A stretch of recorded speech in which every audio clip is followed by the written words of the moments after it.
गिनीत अध्याय 10। फिर यहोवा ने मूसा से कहा, चांदी की 2 तुरहियां गढ़ के बनाईन जाए। तू उनको मंडली के बुलाने और छावनियों के प्रस्थान करने में काम में लाना। और जब वे दोनों फूंकी जाएं, तब सारी मंडली मिलाप वाले तंबू के द्वार पर तेरे पास इकट्ठी हो जाए। और यदि एक ही तुरही फूंकी जाए, तो प्रधान लोग जो इस्राएल के हजारों के मुख्य पुरुष हैं तेरे पास इकट्ठे हो जाएं। जब तुम लोग सांस बांधकर फूंको, तो पूरब दिशा की छावनियों का प्रस्थान हो। और जब तुम दूसरी बेर सांस बांधकर फूंको, तब दक्षिण दिशा की छावनियों का प्रस्थान हो।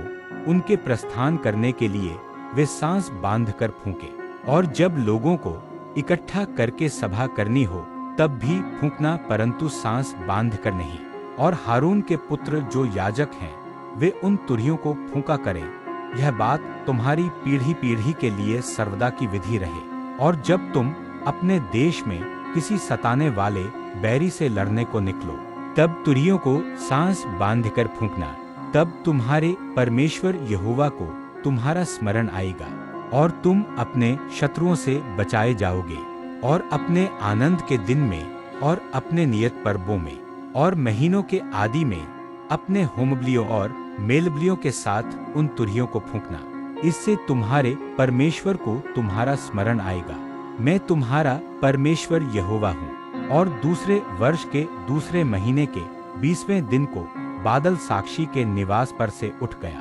तब इस्राएली सीनै के जंगल में से निकलकर प्रस्थान करके निकले, और बादल पारान नाम जंगल में ठहर गया।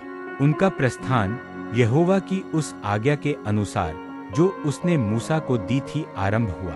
और सबसे पहले तो यहूदियों की छावनी के झंडे का प्रस्थान हुआ, और वे दल बांधकर चले। और उनका सेनापति अम्मीनादाब का पुत्र नहशोन था। और इस्साकारियों के गोत्र का सेनापति सुआर का पुत्र नतनेल था।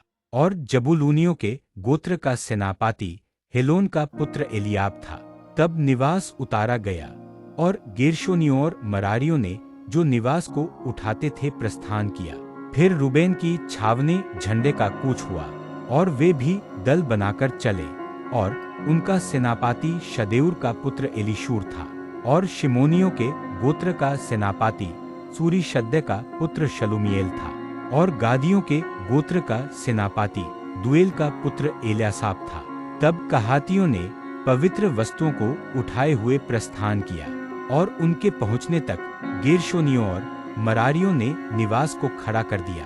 फिर एप्रैमियों की छावनी के झंडे का कूच हुआ, और वे भी दल बनाकर चले। और उनका सेनापति अम्मीहूद का पुत्र एलीशामा था। और मनश्शेइयों के गोत्र को सेनापति पदासूर का पुत्र गमलीएल था।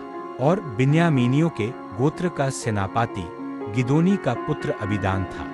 फिर दानियों की छावनी जो सब छावनियों के पीछे थी, उसके झंडे का प्रस्थान हुआ, और वे भी दल बनाकर चले। और उनका सेनापति अम्मीशद्दै का पुत्र एहीएजेर था। और आशेरियों के गोत्र का सेनापति ओक्रान का पुत्र पकीएल था।